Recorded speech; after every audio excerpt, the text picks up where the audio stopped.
Welcome to the Mom and podcast. We're your hosts, Suzanne Kearns and Missy Stevens. We want to help you through everything that happens in the ellipses, from your professional life to your emotional health.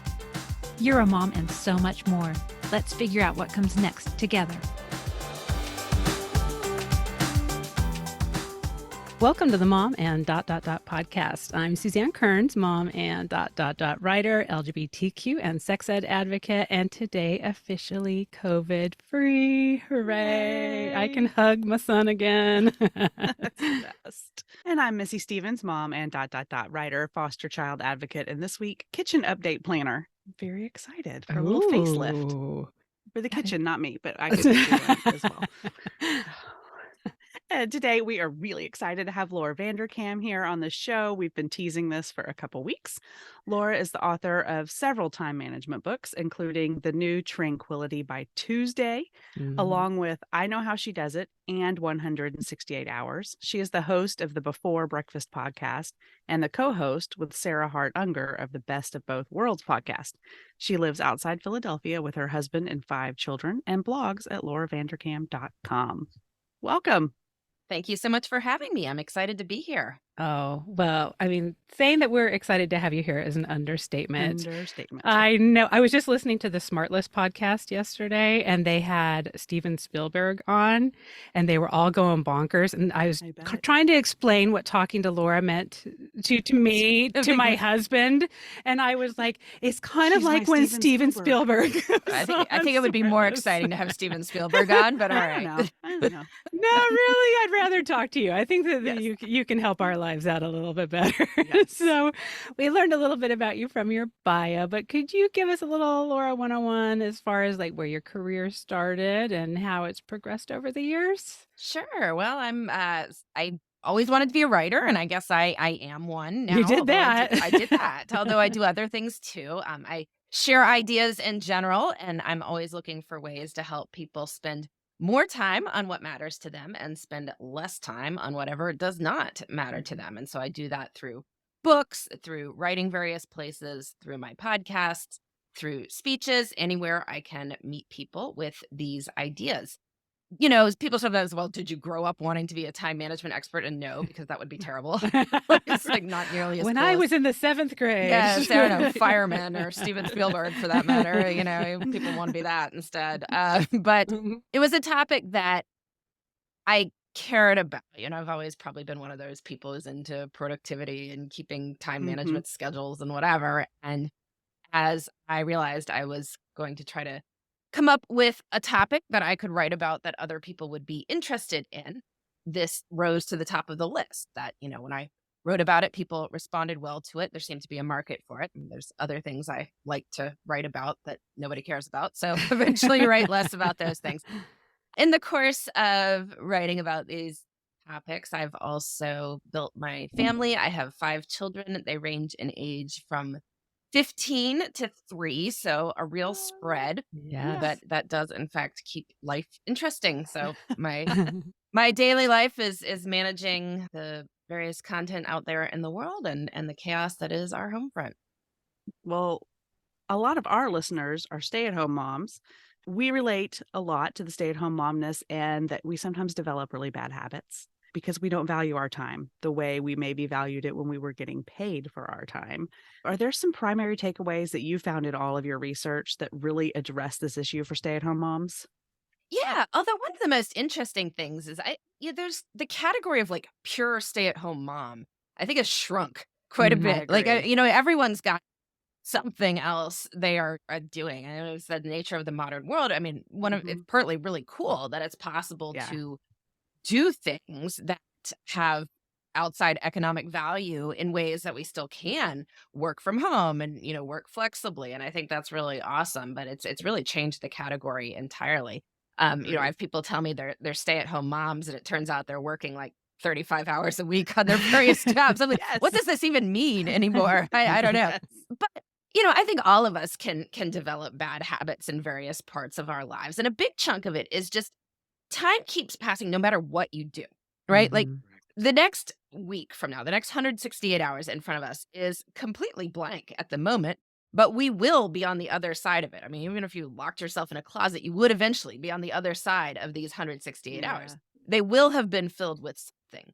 And so the question is, well, what do we fill them with? Where does this time really go? So for anyone, any walk of life, whatever you are doing, however you're spending your time now, I always recommend tracking your time. Ideally for a week, because that is the cycle of life as we tend to live it, but just see what you're doing. And in many cases, when a lot of your time is spent caring for other family members, there can be some ambiguous nature to it. Like, how would I describe this past half hour if I had to use words? It's like, okay, well, I half made a sandwich and then got distracted because somebody had to have a diaper changed. And then while I was doing that, I was throwing a load of laundry. And then I realized, oh, yeah, the sandwich. I forgot about that. Go back down for that. And then the doorbell rings. You know how this goes. Yes. So it is a little bit challenging to describe, but having some sense of it can help, because then we can ask ourselves various questions like, well, what do I think about my schedule? Is this good? Is this not good? What do I think? What do I want to spend more time doing? What would I like to spend less time doing? And when we have when we can work from actual data, then we can make wise choices. Whereas if we don't have the data, we're really just, shouting in the dark. Yes, and I'm the nuts and bolts data girl. We did the time tracking challenge that you did, and we're really in shock. I think it took probably about 2 hours for me to be in shock, but definitely in the first 2 days, it was just really eye-opening, and it super tied in with our words of the year, which are kind of a blend of intention or intentional, but then also just awareness. And I think it's the awareness part. You can't really be intentional about something until you know what you're working with. And doing the time tracking really laid the groundwork for what are we really working with here. And for listeners who have not done before, can you talk about just the general benefits? And then we're going to kind of talk about some of the observations that Missy and I found in our own personal tracking. I've been tracking my time for over 7 years now on these weekly spreadsheets that are half-hour blocks. They go from 5 a.m. Monday morning to 4:30 a.m. Sunday evening. Well, Monday morning, but they go Monday through Sunday along the top, half-hour blocks down the left-hand side, 5 a.m. to 4:30 a.m. I write down what I'm doing. I check in 3 times a day, more or less. Each time it's about a minute. So it's not that onerous, especially at this point, now that I've developed certain habits about how I describe the various things I'm doing. It can be a little bit more complicated the first time you try, but the idea is tricky. Yeah, the startup is tricky, but just to describe how you are spending time in words. And some people are like, oh, I have to choose various categories because they want to make cool pie charts. But that's the advanced version. Like, let's that was going to be one of my questions. Okay. Yes, you need to. You're creating the categories that are mutually exclusive and comprehensively exhaustive, so you can have a 168-hour pie chart with all the little colors. Yes. It's so fun. But you don't have to. That's my love language. That's all. Yeah, you do not have to do that at all. Like, you can just write down whatever you would like to describe how you're spending your time. Because the point is to have something that you can work with. And a big chunk of the problem is people don't remember where the time went. So we want to check in relatively frequently while you can still remember it, so you are accountable for your time. We try to go for a week because that's how we live our lives. Like, if I told you to track a Tuesday, your Tuesday would look a certain way, but that has often no bearing on what your life looks like on Saturday, for instance. Right. Whereas if we track all of that time, Tuesday and Saturday, you can get a pretty good picture of your life. But yeah, it's pretty straightforward. And then after you've got a week, you can go in and see how you feel about it and see what you would like to change. But, it's the same as any business decision or anything like that. If you wanted to open a store, choosing a location, you'd want to know foot traffic and what neighboring retailers are doing in terms of their business. And so you gather data in order to make smart decisions. And so really the only way to have data on how we spend our time is to collect it. Because if you just ask people where their time is going, they have no idea. Yeah. Sometimes they'll give you answers, but those answers are almost always wrong. Well, their answer is usually, I'm so busy. I'm so busy. Or, they give me something like, I spend 30 hours a week on doing dishes. And I'm like, no, you don't. No, you don't. That was a really eye-opening it just thing feels for me. like it. Yeah, my little morning routine of like what my simple startup of the day is, make my bed, vacuum the room. We have dogs, so I always vacuum my bedroom. Oh my in the God. morning. And don't tell my husband. He's going to leave me. Ours shutters though. You know, do the dishwasher, kind of straighten up, start a little laundry, whatever. It doesn't take very long at all. Like it grows to this big thing in my mind, like I have to do the morning startup. But when you track, it's like, oh, that takes minutes, really. Yeah. No, it turns out it takes me 5 minutes to empty the dishwasher, which, I would have told you it was like 5 hours because I hate it so much. It can be 5 elapsed hours if you get distracted. But yeah. That's my son's chore, and he will treat it like it takes 5 hours. And sometimes from start to finish, it does take him 5 hours. That's true. And so, okay, since I am kind of the nitty-gritty girl, that was going to be one of my questions is like, how do we categorize it so that we can make a pie chart out of it? But I do think both Missy and I decided it's much more fun to turn it into a kind of a diary. And I think you do that similarly as well from reading your books. I do. And so we recently did this large time challenge, had thousands of people track their time for the week. And I posted my time publicly on the blog. And I did it in narrative format. This is what I did and this is what happened, sort of keeping people along for the story to, make something that anyone would actually want to read on a blog. But when I'm doing it on, my logs, it's in Excel. So there's a limited amount of space for narrative, but I put a couple words in there that would help trigger the memory because this has largely become about memory keeping.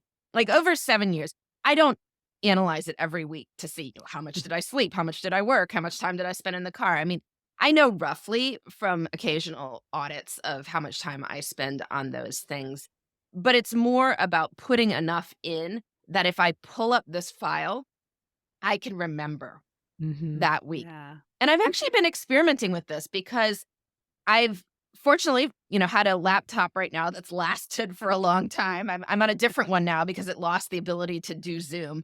It's old enough, but it's it just gave up. It just gave up the ghost on Zoom. But I'm still using it for Excel, that it can still run. And so the last time that our particular date cycle matched up, because I name it for the Monday. So it was, running through here with like 6 years ago. So when this week is January 16, 2023, it would match up with January 16, 2017. So I can pull that week just to see, because it would have the same date, except that I add the 2023 now, because I didn't know to add that the first time, 2016. So I pull up the old one with the same name and look at it and see, what was I doing 6 years ago? Yeah. What was, going on in my life? And some weeks, not enough interesting happened that it's a little bit hard to ascertain what that time was. But other weeks, there's enough specific on it. And then I'm like, oh, yeah. Oh, actually, I remember that. Oh, I remember that scene. Oh, I remember walking into that coffee shop in Boston while I was there on a trip. It's just, it's enough. The filing cabinet of memory is so strange and it's all still there. Yeah. But, you have to have something that allows you to sort through the files to get to it. Yeah, I think that's just an extra benefit of doing it. I'm such a sucker for Facebook memories and those types of things and just being like, oh, what was I doing 5 years ago today? And so, yeah, I think that's super fun. And, but I was also going to ask nitty-gritty wise. So do you then have each of your weeks as like separate tabs in your Excel, or do you have it per month? This is going to drive people crazy who are like better spreadsheet keepers than me. So back when I first started doing this, I didn't know how long I was going to keep going with it. So I just did a new file every week. Oh, yeah, that will drive people crazy. Okay. So now they're like, wait, whoa. So you have 400 individually named. No wonder your laptop doesn't work. Like I am full. I'm full. I'm done. Okay, that's hilarious. Okay, last question about my nitty-grittiness is, okay, so you have 2 different options for people who go and download it from your website. You can do the 15-minute or the 30-minute breakdown. Yeah. And I told Missy, I was like, I did the 15-minute, and I feel like even that's too big of a block. Like, I'm such a confetti time person, which is bad. I know Cal Newport would probably have a heart attack being like, no, you need to do some deep work that takes more than 15 minutes. But is that, when people are just starting out, do you recommend doing this shorter block to account for that, or does it matter? I think it doesn't matter. And this is one of those things where it helps to know yourself. So in your case, knowing that you often did switch tasks in 15 minutes or even maybe less sometimes, it can be helpful to have that.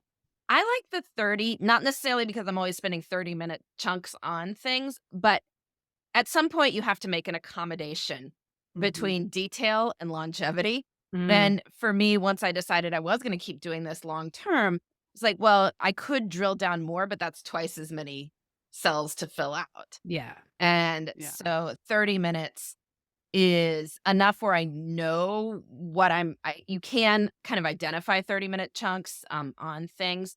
And if I'm doing more than one thing, I'll do commas, I'll do slashes, whatever in there Yeah. for the category. But that was just fewer entries so that I felt it was sustainable over the long term. Got it. Okay. love I am it. done with my questioning. Yes. These are Well, I good really questions. encourage our listeners who have not tracked their time to give it a go. Like, it was something I had the brakes on because it seemed like yet another task, and I wondered if it was really going to be all that valuable for me. All of those questions, and it's so valuable, and it is something I would like to keep doing in some shape, form, or fashion. And so I encourage you to do that. But we want to move on and talk a little bit about Tranquility by Tuesday. I would like to be tranquil by Tuesday, like this Wouldn't we all? coming Tuesday. It is Wednesday. It's too late. Yeah, I would like it to be done in the next 6 days. But your next challenge starts soon. Friday, January 20th is the Yeah, start. so tell us about that. Yeah. So Tranquility by Tuesday is a book that came out in October. And it's about 9 of my favorite time management rules that can help people calm the chaos and make time for what matters. I chose these rules over the past decade of writing about time management. Thousands of people have sent me their schedules at this point and asked for feedback. I realized I was often telling people the same things, even though people's lives look incredibly different. There are certain guidelines that it turns out many people can benefit from. So kind of hone this down into 9 canonical rules that, and then decided to test out systematically. So for Tranquility by Tuesday, I had 150 people try out these 9 rules. They would learn a new rule each week. They would learn it. They would answer questions about how they plan to implement it in their lives. A week later, I would follow up, ask them questions about how it went, what challenges they faced, how they overcame those challenges, or if they needed to modify the rule and what effects they saw in their lives. I could measure them on various dimensions before the study, after the study. I'm happy to report that people's time satisfaction levels rose significantly over the course of 9 weeks of learning these 9 rules. Yeah. But, I know that many people have read the book and thought, I'd like to try these rules, and they sort of do it haphazardly, which happens. But if you'd like to do it more systematically, I am going to be leading a challenge over the next 9 weeks where we will focus on one rule each week. You can just focus on the rule on your own. If you would like to sign up for my motivational emails, you can do that at my website, and you will get a brief outline on Fridays of the rule, plus some questions you might want to ask yourself. And then the next Thursday, you will get, a reminder of the rule and some more questions you might want to ask yourself. I'll also be talking about the rule each week on my website and have some discussion gatherings in the course of the 9 weeks as well. But yeah, that's what we're going to be doing. I'm excited about it. And for people who are maybe hesitant, they're like, I don't need another email. I do really recommend signing up for the emails. They're short, they're sweet, they're really action oriented. There's no fluff. It's just, it gets you doing what you need to be doing. At least I'm assuming it's going to be similar to the way that you did them for the time tracking as well. And in fact, they're very similar to the emails that people got when they were doing the project for the book. I updated them and asked slightly different questions since I'm not doing research on people's answers right now anymore. But yeah, so it's short, they're readable. I promise it won't take much time to go through them. But if you've been looking to improve your sense of time satisfaction, feeling like you have the time for the things that are important to you, maybe feeling a little bit more calm, like you do have, more space in your life, then this would be a good way to do it. Yeah. And it's a good reminder because it's easy to go through your day and it be 4 o'clock and you'd be like, wait, there's an email to remind me of the thing that I was supposed to be doing. And so, I just love how you have used actual data to pull together these 9 Speaks to Suzanne's priorities. heart. I know my data. I used to be a data analyst, so I love it. But I gotta say, we're ashamed to admit we almost got stuck on number 1 already, as far as having a bedtime. And so we've talked about this before, Missy, too, is that for some reason, I think this is maybe a mom thing, maybe a human thing. I don't know. We've convinced ourselves that sometime between 11 p.m. and midnight is like really super quality me time. Like we're that owning mom it. Revenge time. Yeah, I think that is what they call it, that revenge time or whatever, saying, oh, I'm going to just sit here and scroll through Facebook for an hour because my kids can't stop me at midnight. So what is that? How do we get past that? Yeah, it's totally understandable, and particularly in what I call the busy years, where people who are like building careers, raising families, or both, you have sort of limited free time. You don't have no free time. Like let's be clear, we don't have Yes. zero free time, but it is more limited than it may be at other periods in life. Yeah. And so we have a tendency to, especially as our willpower kind of disintegrates toward the end of the day, be like, oh no, this is my time I can have for myself. I want to keep it going, and get enough me time. The problem is, of course, you pay for it the next day if you aren't getting enough sleep, because most adults can't necessarily move the time they wake up in the morning. Like, you have to get up for work or for family responsibilities. The kids have to get out the door to school, or you have a baby who wakes up early. Like, you're not going to get to sleep in the morning just because you stayed up late at night. And so I try to convince myself, rule number one being to give yourself a bedtime, that going to bed on time is like sleeping in. It's just on the other side of the sleep, right? I like that. Yes. So if you aren't going to move it on the other side, you have to move it on the beginning side. But that doesn't change the me time thing, which everyone wants me time. Everyone deserves me time. You need to figure out how to create a schedule where you have me time at other points, right? And you can totally do this, whether you're a stay-at-home mom or anything else. You don't have to settle for zero me time. Let's just put it that way. So look at your life, figure out, where can I build in times that I can have other bits of autonomous time that I can spend on those fun adult-only activities without my kids interrupting me, whatever it is you want. One of the other Tranquility by Tuesday rules is to take one night for you. Have one night that you are off from either work or family responsibilities. Have that be your night, like schedule it in regularly. And that's some autonomous time you have right there. I encourage people to take breaks through the day, instead of scrolling around on, online, which often doesn't register that it's free time. Like, really, you have to put it in the time tracker. Yeah, I tell you, but think about what else you would like to do. Like, do you want to read? Do you want to do a puzzle? And when you have a spot of time during the day, do that instead. If you have really little kids, I know it's very hard to get time to yourself, but, do the kids nap, for instance. Like, don't clean your house during nap time. Right? That's your union break, right? That's what the busy toddler way. If you guys follow her on Instagram, she just calls it her union break. Use that time.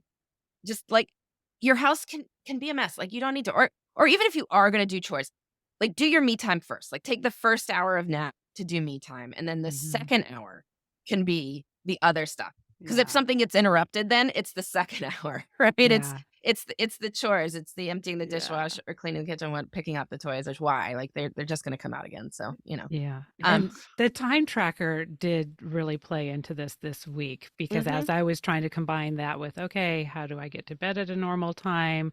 How do I do all these things? We started realizing just this small decision shift of moving our dinner back an hour, because the dinner was, first of all, my daughter brought it up to me because she's like, I eat like 2 giant snacks before dinner. Like, can we have dinner earlier so that it's just like, I don't feel like I have to have all these pre-meals.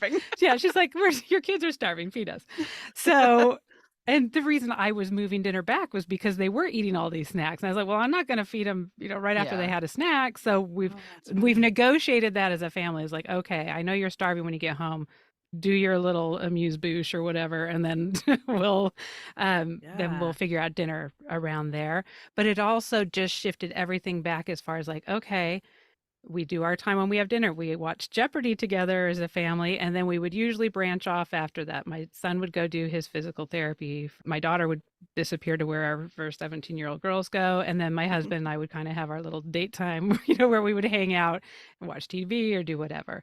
And I think that was pushing that back so late that my husband and I felt like, okay, by the time they go to bed, by the time it's all done, it's 9 o'clock. If we want to watch some TV shows or whatever, it's not done till 11. Then by the time you get ready for bed, it's 11:30. And so just that shift of moving dinner back an hour, we're not changing anything else. We're still doing all of our little routines that we used to do. But I mean, granted, it's been a week, but it's really made a big shift for us. And and the kids are happier because they're getting fed and they're not, eating Cheez-Its, they're eating dinner instead. So I think that there are just small decisions that we can make that can have a big impact. Yeah, and when you see that on your log, I mean, you see that maybe the time before dinner isn't necessarily being spent on anything that you cared about. So it was something that could move. Often we have these stories in our head of like, what time is dinner or whatever. Yes. That's not set in stone. I mean, it could move, it can change, and so figuring out what is best for the family schedule can definitely help a lot. Yes. Yeah. Well, I'm a recovering perfectionist. I say recovering because I'm really trying to learn that perfection can be the enemy of done. And so I have a lot of things in my life that aren't done. But as a perfectionist, I want to track my time perfectly as well. And I want to eliminate all the bad things. And I'm just wondering if 7 years down the line, do you find yourself still dealing with a time suck? Is there something you still struggle with? Like, I guess I want to hear it from not everybody's perfect standpoint. Yeah, no, of course, nobody's perfect. And I don't even know what perfect would mean in terms of what is time. I mean, that? it's just like, we all have things we have to do, and time is going to pass regardless. So it's going to be filled with something. And like everyone, I struggle with spending time on low quality leisure activities, which tends to be the scrolling around online in a way that's not particularly relaxing or anything. And there are certain reasons for it. I mean, at night I'm sometimes sitting with my 3-year-old who wants somebody sitting there while he's going to bed. And, I like dealing with that reality that, I can leave and he'll scream and eventually he'll fall asleep. But, I could just sit here too, and then I'll just scroll. And, Yep. you wind up using it. It's like, well, I could read ebooks, but I am not always reading books with that time. I know these phones are really like, there's so much great stuff they can do, but we are drawn to the we're drawn to it, and there's certain things I do to try to have more quality leisure time. I like to do puzzles, so I get lots of 1,000 piece puzzles, and time that you would spend scrolling, you could spend doing puzzles instead. And so that's something I do, and obviously trying to read at various points as well is helpful. But yeah, no, we all have time. There's nobody in seeing thousands of people's time logs. I have not met anyone who spends all 168 hours per week on things that are meaningful or enjoyable for them or the people they care about. It just doesn't happen. Have you ever gotten a time log that had to have been falsified? I have, because some people, I have for various things, collected time logs for whatever projects that somebody's been told they have to do it. So they send me like basically next week's calendar. Their Excel, like their Outlook calendar for next week. Yes. And I'm like, that is not a time log. No. That's how you mine looks good for that. Like you intend to spend next week. What did you actually But let's report back on the other side of whether this all actually happened as intended, or I'm like, I'm sure if I'm gonna make it up, like I just have a perfect 8 hours every night. Like, I love that. Exercise 5 times a week for 40 minutes. Right, yeah. Never fails. Never fails. Okay. Now, so since it is the beginning of the new year, although Missy and I consider our new year in August, that's when we really feel like when the kids go back to school, we feel like that's the mom's new year, at least the stay-at-home mom new year. But the people who make calendars think it starts in January. So I know that you do your awesome podcast with Sarah Hart Unger too, the best of both worlds. And this might be a better question for her because she's like the planner extraordinaire, right? Like as far as like the perfect agenda. But do you have a favorite planner, agenda, organizational system? I know that Missy and I think every year we're going to find one that changes our whole life. Yeah. Well, sadly, it's not about the planner. It's having a system itself that you stick with. And so if there's something you stick with, then it's great. And if you don't, then it won't. It doesn't matter what it is. But you need somewhere that you can capture the things that you want to do, need to do, wish to do and some way to tie them to the 168 hours that you have every week. I personally use a paper calendar. It's a weekly at a glance. It's a little tiny thing. It has weeks, and I write down time-specific commitments on there. Then I also have a planner. I am currently using a Whitney English academic year model. So there you go. It starts in oh, July. hey, there we go. It's like that. But it is also a weekly one. On the left, it has the days of the week going down the page, and the right-hand page is blank, right? Got lines for writing. But that worked very well with the way I plan. And for years, I had been basically divvying up notebooks I bought from Target to look like that. So I would have the left side with the days of the week where I'd put individual to-do lists for each day. And the right side would be my overall priorities for the week. And then you do professional priorities, personal priorities, whatever, and then map them onto the left side with the dates as I decided to pull things over. That. So Sarah, my co-host, who knows all things about all planners on the market, had observed this system and said, well, we could fancy you up a little bit. That she bought me the Whitney English model, which more or less replicated what I had been doing on my notebooks from Target. So I got a little fancier. But, very nice. We love a fancy planner. Sometimes ask me, well, what is the right planner or what is a good system? Or it's honestly, I think you kind of have to think about what works for you. Like, I think it's good to have a place where you have your weekly priority list. And I always suggest people have this somewhere. But it could be a notebook. It could be something you do electronically. It could be, whatever. But it is that you think about, what are my priorities for the upcoming week? What are they if you are working for pay? Obviously, that would be a category, professional. It'd be, what are my family priorities or other relationships, friends, spouse, partner, etc. What are my personal priorities? Or, if you're involved in a lot of things in your communities, maybe that would be a category on its own, extensive volunteer work or anything like that.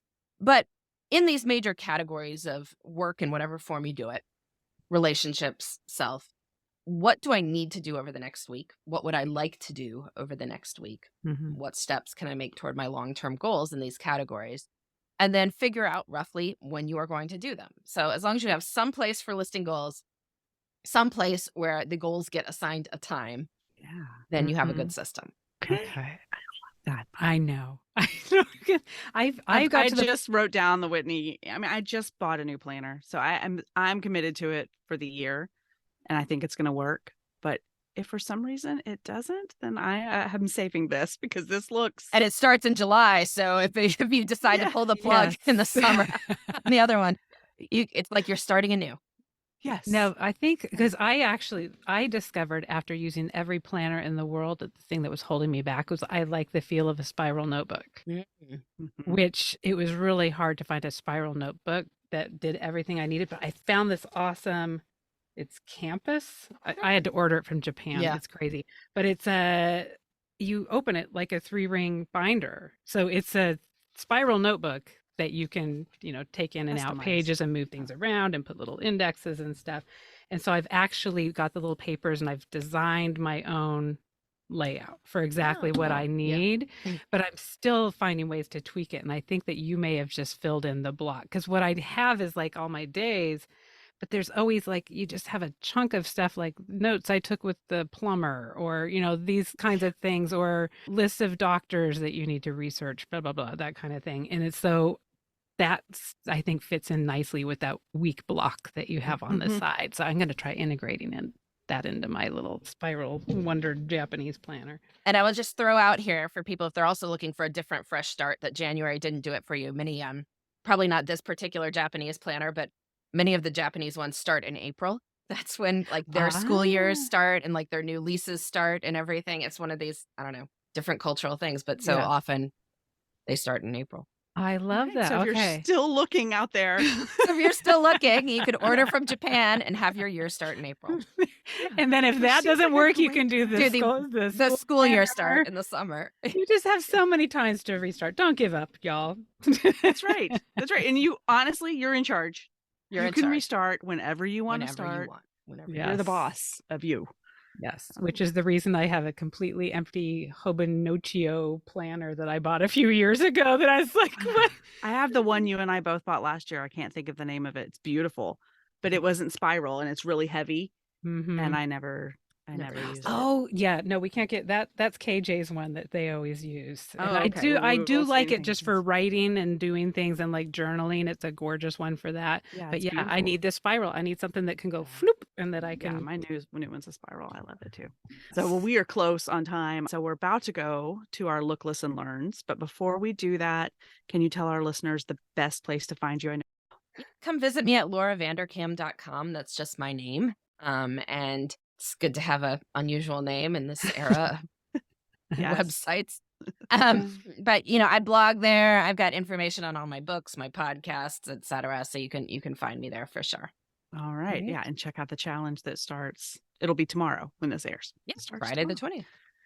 Awesome. So we're going to jump into our Look, Listen, Learns. And for anyone who is new here, we thank you for being here. We hope you will come back. And at the end of every show, we spend a few minutes just talking about things we're looking at, listening to, learning. It can be serious. It can be silly.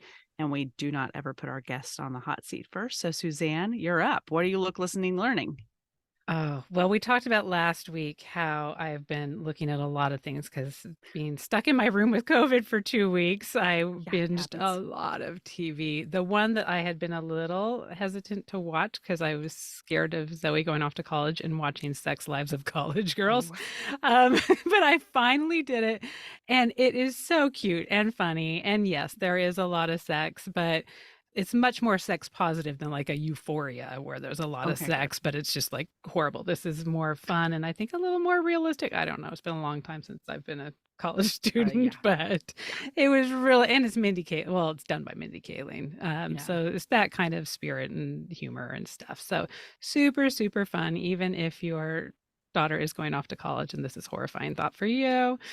And I've been listening, this is going to sound woo-woo, but listening to your body. And this ties into also one of my learns, which is learning to honor our bodies when they need to rest and heal. Because there was a time before my COVID test said I had COVID where I knew I was sick. Like I did not feel good, but I didn't feel like society thought it was fine for me to rest until like I had a little stick that said, "Real, look it, I promise, really, I'm really sick. I'm super, this thing says so." And I don't know if that's a mom thing or a woman thing or just a busy, capitalist society thing, but I did feel like, and there's been so many times when I have felt even way worse than when I had COVID, but have just moved through my life because I felt like, well, no one can tell that I feel this bad, so it doesn't count. And so I have learned to, listen to my body and know that I deserve to rest when I need to.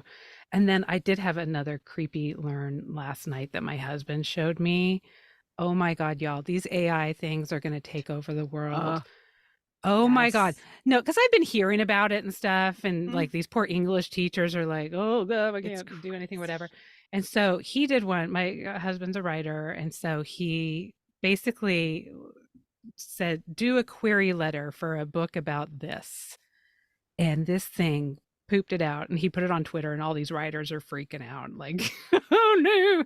It was probably better than 80% of the queries most agents get. And so we were definitely better than a lot of first drafts, right? Like, oh my gosh. Oh my gosh, it's so scary. And so last night was the last night to submit applications to RISD, which Zoe has decided not to apply to RISD. But just for the heck of it, we're like, in case she changes her mind at 11, like, let's write that application. We're like, let's tell it to write an essay. Do a application essay to RISD for an illustration major. That's literally what he typed. Write an application letter to RISD for an illustration major. Oh my God. It was so spooky. And granted, I know people who are reading it was like, yeah, anybody who could have written this. But I mean, you just plunk a couple little specifics into that thing as far as like, it says, oh, I have taken all these classes. And if you just say, like, these classes I actually took. I mean, it is, I don't know if I'm horrified or like, for when you're having writer's block and just need something to kick you in a right direction, it could be a really fun tool to have. Part of me is in love with it. Part of me like is in fear for our lives. But anyway, for anyone who has not played around with it, it is freakishly fast, good. It's woo, it's scary. But anyway, that was my learn. I don't know if it's a learn. It's just I'm scared now. I know. The landscape looks real different, and I don't know how I feel about it yet. Yeah, I feel bad for teachers out there. Oh, but anyway, Laura, what are you listen, learning about? Well, looking, sorry, I don't really have a whole lot of TV shows, and I'm not saying that what I consume is any higher brow. But my effortless fun of choice being puzzles, I have been looking a lot at this one I've just finished, which was a puzzle of Shakespearean insults. And so it How was fun. all these different insults from Yeah. his plays. So text How only fun is kind of that? puzzle, And but how long does that take in you? different format. It took what is it? January 18th, 17th. So I took 16 days, I guess, because I started it right in the new year. Yeah. Oh my Do a little bit gosh. every day. Now, Mhm. do you have a puzzle like we had to get for my son because he's a mega puzzle dude too. This huge flat wooden thing. And so it's it's just like an inch deep, but it's a puzzle table. And then when we're not using it, it has a plastic sheet that you put over it, and then we can just put it under the couch. Like what is your puzzle methodology? Because we don't have a lot of spare tables or whatever, so we have to do that. Yeah, so we don't really use our dining room all that much. We tend to eat at the Okay. kitchen table. So I actually have been using the dining room table as my puzzle table, but I did buy mats that can roll up. So Okay. theoretically, if we do have a dinner party, I can roll the puzzle up in process Yes. and put it away. My sister-in-law has that. Yeah. She's a real big puzzler, and she has that. Does it have the inflatable thing that Yeah, goes in the middle? inflatable Yep. thing that you So roll it cool. over. Yeah, no, it'll be good if I need to use it, but I have not. Apparently, I'm having fewer dinner parties than puzzles. So, but yeah, I just laughing as I'm seeing these insults over and over, and his Oh. wit's as thick as Tewksbury mustard. Oh my Or I god. do not bite my thumb at thou, sir, but I do bite my thumb. Or, That's amazing. Oh my gosh, you gotta send us you a picture of that. lily-livered boy. Yeah, send a picture. We'll You put it in the clod show of notes. wayward marl. You Banbury cheese. Oh It's my just god. Oh, comparing hilarious. people to cheese. That's just that is rough. Oh my Yes, gosh. leave thy bane bibble babble. So I've been looking at that a lot. That's amazing. Listening, I am thrilled that I am in fact going to the Taylor Swift concert in the spring. My Jealous. oldest and I have tickets to it. So I've been listening to Midnights a lot. Oh, Yeah. Just nonstop. make sure that I'm So good. prepared for this experience. Uh-huh. And then So jealous. oh gosh, what have I learned? Some weeks we don't learn anything. We don't learn anything. No, I learn, I really enjoy. So we had, about 4,000 people track their time over the past week, and it is always amazing to me to see, what people do take away Mhm. from it. And you were mentioning about just moving dinner by an hour, and that could change everything. Or, I have somebody else who had just been working out on weekends, but because weekends is when you do exercise. It's not possible during the week, right? But Uh-huh. it turns out, what if you just say, well, look, hey, there's 20 minutes where I'm not doing anything on Wednesday. I could walk. It's like, hey, Yeah. now it's not only a weekend thing. Now I've noticed that my life, this is possible. Yeah. Or people just saying well, I could do some different form of effortful fun versus the effortless fun of scrolling around online. I see I'm spending more time on that than I wish, and I have something else I'd like to do with my time, so I'm going to do X, and then they Mhm. find it does work. So it's just I'm really enjoying seeing people's discoveries from that. Yes. I mean, I've loved it. I cannot recommend it enough to just sit down and really look at what you're doing from an objective standpoint. Yeah, Mhm. not blaming judgmental yourself. standpoint. There's no Yeah. need to be like, oh, you thought you were so busy, and I see that you spent 3 hours on this. Nobody cares. Really, No. nobody cares. It's No. all only for you. And if you're Yeah. approaching it in a spirit of feeling shame or guilt about it, just stop and come back to it when you're in a Yep. different headspace. This is just about being curious. Mhm. I'm curious where my time goes because I would like to spend more time on all these wonderful things I could be doing, and I want to find the time if it's available. And There you go. Yeah. Yes. Yeah, I can approach it like an experiment. An experiment. Totally like an experiment. Yes. Yeah. All right, Missy, you've been learning anything? Yeah, a little bit. I have been watching Slow Horses on Apple TV. Have either of you watched Slow Horses? I don't think I've even heard of that one. It is a group of basically disgraced MI5 spies. And so they don't get to work in the main office. They have to work in this place called Slough House. And we're in the second season. I don't know how many seasons there are. I don't think many, but it's funny in like a dark, twisted way. But we laugh out loud at least once every episode, and just a good, like old fashioned spy mystery kind of show. It's Gary Oldman. Wow. Okay. He's great. Yes, which he kind of looks like his name at this point. Like this character is just a mess. Like he drinks, he smokes, he does not take care of himself. He's a disaster, but he's an excellent spy. And so you kind of get glimpses into why he is in this secondary location. So that's been fun. And Mark and I both like it. So we've been watching. We don't always finish an episode, but we watch while the kids are at swim practice. We have a little time for TV. And I just read, actually, I listened to it, but I recommend it because she narrates it. I'm Glad My Mom Died by Jeanette McCurdy. Have either of you read that? Oh, that's on my list. Yeah. It's sorry, Mom. My mom listens to this. So sorry. I know. Mom, I don't want you to die. No, it's hard to read. I mean, it's the relationship she had with her mom. It's a very abusive relationship. She did not know she was in an abusive relationship. It's an interesting story. And many times you're just like, oh my God. And she reads it. So you're really hearing the emotion in her voice and, her personal take on it. And so I recommend that one. Read it or listen to it. And then my learn is I don't know. Anyway, I have learned, do not stop exercising for an extended period of time, no matter what. So I had surgery in May and I just didn't really bounce back like I thought I would. And then I broke my foot in September. Yeah. And so I was just like months of I was just sort of getting back into the swing of things, and I broke my foot. And then there was all kinds of stuff I could have done for exercise while my foot was broken, and I just didn't really do it. So now I am getting back to it. I'm really sore and I'm really tired. And one of my focuses for 2023 is strength and mobility. But this first few weeks has been really hard.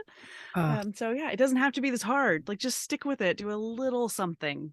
Don't get me regular basis started. My half marathon training went kerplunk for the past 2 weeks. I'm a little nervous because our race is in a month, and I probably injure myself trying to catch up. I don't do that. Don't do that. No. Can I tell you a story? Yes. Of like people's, the fact that you're even thinking about it, like probably puts you. I once in my life ran a marathon. And you had to be on the bus to the starting line, like early in the morning. And so I'm like, all nervous, like in my, running jacket, like ready to go in my, so I nervously start talking to the lady next to me about like our preparation, what we've done for our training for it. She's like, yeah, I've never run more than 10 miles before. This will be interesting. Oh, gosh.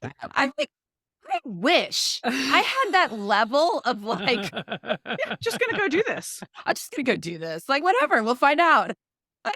Oh my God. I remember my first half marathon we ran, it was right after we got married. It's over 20 years ago, like mile 12, we get there and there's some girl, this little teenage girl running in Keds. And I was just like, oh, to be young. Yes. I mean, but even when you're young, that's only not marathon was in Hawaii. And it's a qualifying marathon for the Japan marathon. And so there's a lot of Japanese runners and I'm dying. I mean, I trained my heart out, but I'm not meant to be a runner. And so I'm just dragging my ass up these hills and it's awful. And a little Japanese man, probably in his 70s, maybe older. I don't know. Everybody looked old to me then. I was young, but he was definitely old. He went running by me in wooden sandals. Wooden sandals, and he passed me. Just I was like, yeah, here I am in my expensive running shoes and all the gear, and just no. Oh yes, no. We will see. Last year my daughter had a lot of trouble training. She was having blisters, she was getting shin splints. We went through like 3 pairs of shoes, so she was kind of as behind as I am in training by the time she found a pair of shoes that were working for her. This year she's been, while I was sick, every once in a while I'd roll over and check my phone. I'd see her little dot. I'm like, oh, she's running around the lake. So she's going to be the one dragging me this year. We ran it together last year too. But we did learn last year. Well, first of all, our Kearns Family Sticks Together motto was from when my husband and I ran our first one, the one where the girl and kids was passing us. But so we usually just stick together. Whoever needs a little break, we take a break together. So we'll see. We'll see if the Kearns family sticks together. She may give up on me this year and run off. So we'll see. I'll check back in a month and let you know what happened. I know. Don't hurt yourself, though. It's not worth it. No. I'm going to keep doing. I think I left off, our last long run was at 6 miles. So I know that from past training, I know I should be able to get back there, but I just don't know what the COVID effect is going to be as far as just my body still recovering. So we'll find out. Doing a run this weekend. Good luck. Oh my gosh. Thank you so much. This was fascinating. I think that we will have to have you back at some point to dive deeper into some of these things. I love it. I love what you do. I know. Thank you so much. And I mean, you've got your new book that we're talking about and that we're doing the event for next week, but you've got like how many other books? 6 books? A lot. Yeah. And I just finished the Off the Clock, and it was so funny. I was telling Missy, we say this a lot, but it was really nice to hear you say it at the end of the book, was the idea that, okay, we know all the things we should be doing. It's just a matter of actually doing them and not shaming ourselves when we don't do them, and just taking that next one right step in the right direction is the key to getting some movement and momentum. So we've talked about so many things in today's episode.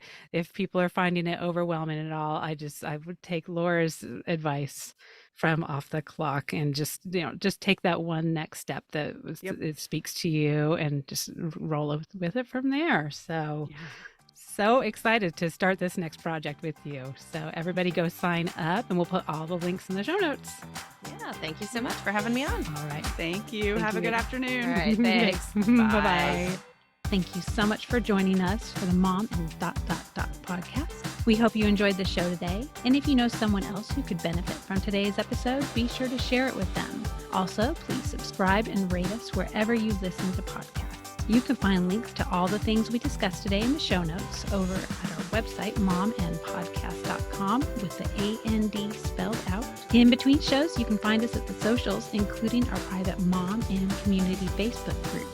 You can find links to the group, all of our socials, and our questions and comments section over at our website, momandpodcast.com. Thank you so much for your support. We appreciate you so much. Now go out there and make your ellipses count.